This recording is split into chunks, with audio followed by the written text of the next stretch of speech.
বলছি 26শে বিধানসভা নির্বাচনে আমরা লক্ষ্য করলাম আইএসএফ ব্যাপকভাবে ফল করেছে, যদিও হাতে গোনা কিছু ভোটের জন্য তারা পরাজয় স্বীকার করেছে, তবে সামনে যে পঞ্চায়েত নির্বাচন সভা সেখান থেকে কি বড় শক্তিতে আপনাকে ফিরে আসতে পারবেন? দেখেন, পঞ্চায়েতে তো আশা করি বড় ভাইজান বলেছেন এবং আমরাও তাই বলছি, পঞ্চায়েতে আমরা সর্বস্তরে পঞ্চায়েত আমাদের মানে আন্ডারে জনগণের রায় পাবো, জনগণ আমাদের আইএসএফের উপর রায় দেবে, এটা আমাদের আত্মবিশ্বাস।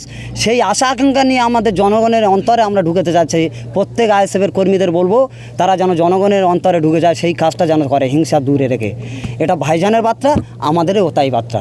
ছোট্ট একটা প্রশ্ন কিন্তু গুরুত্বপূর্ণ। বিগত দিন দেখলাম যে মুখ্যমন্ত্রী বাম আইএসএফের নাম তুলতে ঘৃণাবোধ করতো, সেই রাজ্যের মুখ্যমন্ত্রী, বিদায়ী মুখ্যমন্ত্রী, তিনি বার্তা দিচ্ছেন যে বাম আইএসএফ সহ সমস্ত রাজনৈতিক দল আবার যেন তৃণমূলের সঙ্গে জোট করে, যেন এই সাম্প্রদায়িক দল বিজেপিকে বাংলা থেকে উৎখাত করার জন্য। বিষয়টিকে কি বলবেন? দেখুন, এসআরের সম্বন্ধে যে ভোটার লিস্টে স্বচ্ছ ভোটারগুলো বাদ গিয়েছে, তার জন্য আমাদের প্রিয় ভাইজান নওশাদ সিদ্দিকী এবং দলের সম্পাদক বিশ্বজিৎ মাইতি তারা ধর্না, মানে সিও দপ্তরে, তাতে আমিও ছিলাম, আমাদের সমস্ত কর্মী ছিল, সিও দপ্তরে ধর্নায় বসেছিল এবং গিয়ে দেখা করেছিল।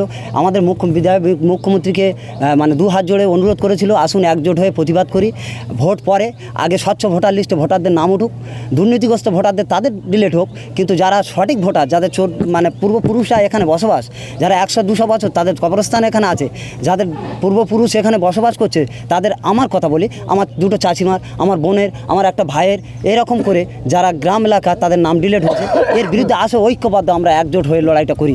মমতা ব্যানার্জি মহাশয় তাদের কোনো মানে গ্রাহ্য করেনি এবং তাদের ডাকে সাড়া দেয়নি। সুতরাং ওনার আর এই মুহূর্তে তো কিছু নেই, তাই উনি আবার জড়ো করতে চাচ্ছেন, কিন্তু ওনার সঙ্গে গেলে পচা আলু, এক বস্তার মধ্যে দুটো আলু থাকলে পুরো আলুটাই পচে যাবে। সুতরাং আমাদের নওশাদ সিদ্দিকী সলিড, আমরা সলিডভাবে করতে চাই। যারা এতদিন তৃণমূল কংগ্রেসের দলে থেকে লুটেপুটে খেয়েছিল, তারা আবার আইএসএফে যোগদান করার জন্য চেষ্টা করছে। না, কিছু আইএসএফের তৃণমূল গ্রহণ করবেন? না, এটা আমাদের দলের শোভা পায় না এবং আমরা সেটা গ্রহণ করব না। হ্যাঁ, সাধারণ কর্মী যদি আমাদের সঙ্গে আসতে চায় আমরা নেব, নেতৃত্ব আমরা নেব না, কারণ তাদের নেতৃত্ব নূতন মুখ রাজ্য জুড়ে আসুক, এটাই আমাদের আশা আকাঙ্ক্ষা। বলছি 15 বছর ধরে যে তৃণমূল কংগ্রেসের কর্মীরা বাংলাকে লুটেপুটে খেয়েছে, তারা আবার আইএসএফে ঢোকার জন্য আপনার চেষ্টা, কি বলবেন? না, এই বার্তা তো আপনারা বলছেন ঠিক আছে, কিন্তু এটা তো আমার নূতন করে দেওয়ার কিছু নেই। বড় ভাইজান নিজে বলছে যদি কোনো আইএসএফের কর্মী বিজেপি ঝান্ডা ধরে, সে নওশাদ হলে, ছোটো ভাইজানের বলেছে ওনার ভাইয়ের দায় দিয়ে, যে উনি হলেও ওনার কোনো বরদাস্ত নেই। সুতরাং আমি তো ছোটো ক্ষুদ্র পিঁপড়ে। আজকের এই 18 অঞ্চলে প্রথমেই দেখলাম আইএসএফের আনুষ্ঠানিকভাবে আপনারা কর্মী সম্মেলন করবেন, কি বলবেন, কেন হঠাৎ এই কর্মী সম্মেলনটা করা হবে? সর্বপ্রথম আমি আমার মিডিয়া বন্ধু ভাইরা যারা আছে সবাইকে আমার আন্তরিক অভিনন্দন, এবং আপনারা সংবিধানের চতুর্থ স্তম্ভ, আপনাদের মাধ্যম দিয়ে আমি বার্তাটা এটাই দিতে চাই যে আমাদের এই কর্মী সম্মেলন করতে হয় পার্টির শৃঙ্খলা অনুযায়ী, ওর একটা মেয়াদ থাকে, সেই হিসাবে কর্মী সম্মেলন করতে হয়। বুথ কমিটি করে, বুথ থেকে অঞ্চল কমিটি, বুথ কমিটি করে, বুথ থেকে অঞ্চল কমিটি করে একটা সম্মেলন করতে হয়।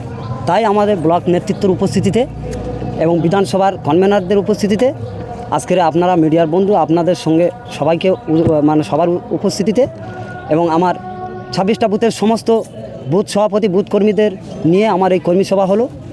এই কর্মী সভার একটাই বার্তা দিতে চাই, সামনে যে সম্মেলন হয়ে বিগত সম্মেলন হয়ে গেল, বিধানসভা ভোট হলো 2026 29শে এপ্রিল 4 তারিখে গণনার পর রাজ্য জুড়ে যে হিংসার বাতাবরণ সৃষ্টি হয়েছে, আমি আমার অঞ্চলের সমস্ত কর্মী এবং নেতৃত্বদের একটা বার্তা দিয়ে দিয়েছি, শান্তি বজায় রাখতে হবে, সংবিধানকে মান্যতা দিতে হবে। সংবিধান রক্ষা করার দায়িত্ব সাধারণ নাগরিক যেমন আমাদের তেমন, তাই সংবিধানকে মান্যতা দেওয়ার স্বার্থে যদি আমাদের তৃণমূল বন্ধুরা, ভাইয়েরা যেটা পার্টিটা করেছিল, বর্তমান পরিস্থিতি বিজেপিরা যারা যেভাবে গর্জে উঠেছে, তাদের একটা আত্মভয় এসে গিয়েছে, সমাজে একটা চারিদিকে একটা খাই রব ভাব এসে গিয়েছে। তাই আমার অঞ্চল নেতৃত্বের কর্মীদের দিয়ে আমি এই বার্তাটা দিতে চেয়েছি যে শান্তি শৃঙ্খলা বজায় রাখতে হবে। চায়ের দোকানে বসে আমার তৃণমূল বন্ধু ভাইরা থাকবে, নেতৃত্ব থাকবে, আমার আইএসএফ কর্মীরা ভাইরা নেতৃত্ব থাকবে, বামফ্রন্টের থাকবে, কংগ্রেসের থাকবে, বিজেপির থাকবে, একই সঙ্গে আমরা চা খাবো, ভাই ভ্রাতৃত্ব বজায় রাখবো। হিন্দু, মুসলিম, জৈন, খ্রিস্টান সবাই ঐক্যভাবে যেমন বিগত দিনে চলেছিলাম, এখনও চলবো, বিগত দিনে সামনের দিনে চলে যাব। এবং বিগত দিনেই তো বহু তৃণমূল অন্য বিরোধী দলের ঝান্ডা, আইএসএফ ঝান্ডা বা আদার্স, এর জন্য মিথ্যা মামলা, মিথ্যা হুমকি, বিভিন্ন রকম টর্চারিং হচ্ছে, সেই জায়গা দাঁড়িয়ে আপনি শান্তির বার্তা দিচ্ছেন। হ্যাঁ, সেটা অবশ্যই, তারা একটা শাসকে ছিল, একটা স্বৈরাচারীভাবে চালিয়ে গিয়েছিল, কিন্তু মানুষ তার তো একটা বিকল্প চেয়েছে। মানুষ ইচ্ছা করলে, জনগণ ইচ্ছা করলে সব কিছু করতে পারে। তাই জনগণ যখন বিকল্প একটা ঠিক করেছে, পরিবর্তন চেয়েছে, নোংরা আবর্জনা পরিষ্কার করতে চেয়েছে, তাহলে এই প্রত্যাঘাত করতে চায়নি। মানুষ চাচ্ছে শান্তির বার্তা দিতে, মানুষ পরিবর্তন নিয়ে এসছে এবং মানুষ সেই শান্তির বার্তাটা এলাকা এলাকা, গ্রামগঞ্জে, হাটে বাজারে, শহরে, সর্বস্তর ব্লক অঞ্চল স্তরে ছড়িয়ে দিতে চাচ্ছে। তাই মানুষের ওই রায়কে সমর্থন জানিয়ে, সংবিধানকে মান্যতা দিয়ে, আমরা দেশকে সম্মান করে আমরা সেইভাবে চলতে চাই।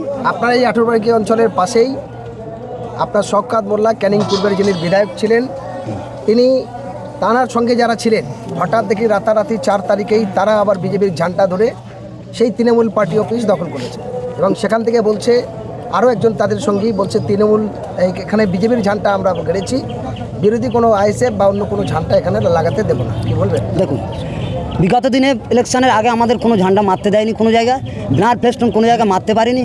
তার বিকল্প মানুষ চেয়েছে। ঝান্ডা, ফ্ল্যাগ, ফেস্টুন মারলে যে সব হয়ে যাবে সেটা নয়। মানুষ জনগণের অন্তরে যেটা গ্রহণ করে নেবে সেটাই তারা রায় দেবে। ব্যালেটে যে রায়টা হবে সেটাই লাস্ট রায়। সুতরাং সেই রায়টা আমাদের দিকে এসছে, আমরা পেয়েছি, আমরা সন্তুষ্ট। আমরা চাই না কারোর সঙ্গে হিংসা ও দ্বন্দ্ব করার। তারা রায় দিয়েছে, তাদের বিকল্প ভেবেছে, তারা তাদের ভুলটা বুঝে গেছে, তারা বুঝে গেছে। বিষয়টা হলো বিজেপির ঝান্ডা যারা ধরে তৃণমূলের পার্টি অফিস দখল করেছে তারাই তো কদিন আগে তৃণমূল ছিল, সেই সাবজেক্টে কী বলবেন? হ্যাঁ, বিজেপির ঝান্ডা ধরেছে সেটা তাদের ব্যক্তিগত ব্যাপার। বিজেপির ঝান্ডা তো আইএসএফ ধরেনি, আর আইএসএফের কোনো নেতৃত্ব ধরবে না যদি নওশাদ সিদ্দিকী, আব্বাস সিদ্দিকীর আদর্শ তারা আইএসএফের পক্ষপাতী, বিজেপির পক্ষপাতী হবে না। সুতরাং কেউ যদি ব্যক্তিগত জীবন বাঁচানোর তাগিদে, কেউ যদি ব্যক্তিগত তার দায় এড়াতে, তার কেস কাটাতে এড়িয়ে যেতে, তারা যদি পিঠ বাঁচাতে যদি ধরে, তার ব্যক্তিগত ব্যাপার।